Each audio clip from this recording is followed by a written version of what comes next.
Namaste, everyone. Ariela Halevi here, and I wanted to talk today about squishy boundaries, right? Squishy boundaries and leaky energy. And what does that mean? I sometimes say Swiss cheese in your aura. So, what do all these things mean? Basically, what happens is I'm going to give you an example. When I have a 10-year-old son, his name is Aviv, and this morning he came to me and he said, he's in fourth grade, and he said, this person is doing this, and this person made fun of me, and this person is still bothering me. And why can't everyone just get along with me and stop doing all of these annoying things, and I would be fine? And I turned to him and I said, because it's a really good lesson for adults and children. And I said, there is no way that in a classroom of 20 people that you are going to be able to control even one person. There is absolutely nothing you can do except stand up for yourself when you need to. But there's nothing you can do to make that person stop being who they are. If you don't like who they are, then you need to go play with somebody else. But the most important thing is that you take care of you. So it reminds me of a story about a client that I had years ago, and it's actually a common thing. She said, and I quote many of my clients and my friends and a lot of women, if I could just change my husband, if he would just do X, Y, and Z, we would be so happy. I'm laughing because I think I've probably said that as well many times, right? And so hopefully my husband's not listening to this one. But the whole point is that if we could just get that person to communicate more with us, if we could just get those people to hear us, if we could just get a handle on everybody else, our life would be so great. And so this is where the idea of focusing on the other creates really a lack of power and sovereignty inside of us. It is why I call it squishy boundaries. Why do I call it squishy boundaries? Because when we hyper focus or even focus on what's going on outside of us, we lose the focus on the only thing that we have in our control, which is us. And ultimately, if you even think about it, right now especially, we feel like, well, at least I can control myself and what in my world. And ultimately that's not fully true either, because the divine is really in charge. However, another talk for another day. The most important thing when it comes to leaking energy, right? I work in the energy field. When I do energy medicine, when I do energy work on somebody, I can see literally holes in people's energy fields where they have let other people, especially those people that are important to them, come into their energy bubble, into their field. Yes, we all have an energy bubble. So if this is new to you and you're like, really, what is that? Watch more videos, because that's my jam, is this idea that we all have a bubble of energy. You can call it your aura. It is a no-go zone for others. Yes, even the ones you love the most. I have a caveat. What I've learned is that your children, if they're under 18, they do belong in your bubble because they are attached to you. So I will put that as a caveat, but it depends on the age and also with what's going on in your lives. So when we try and control others, if we could just make the kids on the playground act the way we want, we would be happy. How many times in our lives have we said, if I could just do X, Y, and Z, and if they would just do X, Y, and Z, then we would all be happy. If I could just get my husband to communicate more or clean the dishes or whatever it is we want them to do, we would just be so happy. So this isn't an exercise in telling you to not say anything and not express yourself. But often when we're dealing with boundaries and leaking our energy out, most of the time it's because we're hyper focusing on the outside. And what we really need to do is come back into our own power. The beautiful thing about energy work and any type of energetic medicine that you're doing or that you're interested in is that really it's not about bypassing the stuff of life. It's about including the stuff of life into your energy work, into your spiritual work. So as we awaken, as we understand that everybody outside of us has their own timeline, their own soul, their own soul purpose. And we need to focus on ours. Many of the women that I work with say that they don't know their soul purpose. I don't know why I'm here. I don't know how to find my own space.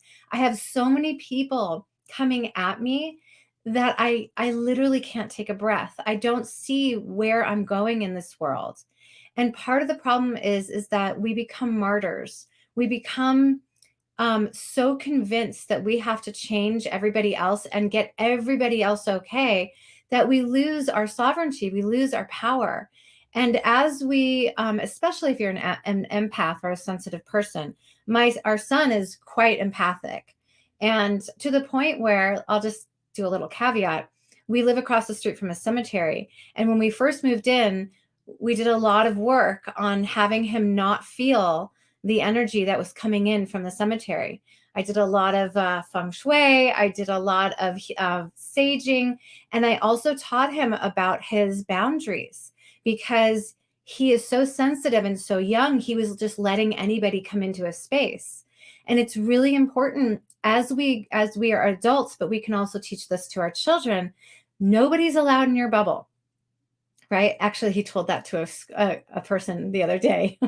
You're in my bubble. Get out of my bubble. But it is true. No one is invited in your bubble. Even your partner is not invited in your bubble. Your energy is yours, and it is directly related to source. So who stands in your bubble is source and you. And that way you start owning your full presence. And then what happens when you recognize that all these other people are coming into your space, when we consciously shift them out, it's not throwing away the relationships, it's making a conscious decision to stand fully in our space.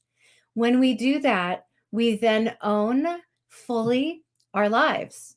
We take full responsibility for our being and our choices and our lives. And that's how you heal squishy boundaries and leaky energy.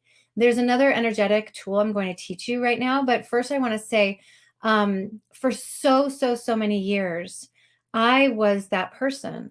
I was the empath and the mom and the wife and the friend that constantly worried about what everybody else was thinking, constantly worried about, were my children happy? Were my children falling apart? How could I hold this bubble and bring it closer to me, right? Like, how could I possibly bring them even closer to me? And so I created holes in my energy field and just let everybody come on it. It was like a free for all until I learned that I was exhausted. I had adrenal fatigue, digestive issues. I was constantly exhausted. And so there are times in my life still where I have to pay attention and recognize that every single day is an opportunity for you, for me to stand fully in my sovereignty. And that means that everybody else needs to go out. It's putting yourself first and spirit in order for you to make the best choices for your life, not anybody else. And so I'm going to teach you just one exercise that I learned from my teacher. And it's about taking your space back, taking your energy back from all space and time. So the first thing I do is imagine that I release all people from me. So every morning and every night before I go to bed, I imagine all the energy that is, I use my hands. You can cut your cords, your energetic cords. If you're not into energy and you're not into cords, just imagine all the people that you've come in contact with dropping down into the earth, dropping away from your body and your being.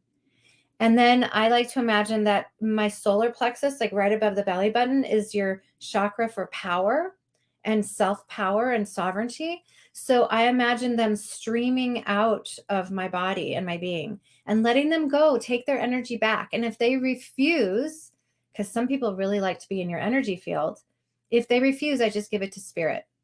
And then once I've done that, I bring my energy back from all space and time. This is something I learned years and years ago, and I've been doing it for years. And it really does make a difference.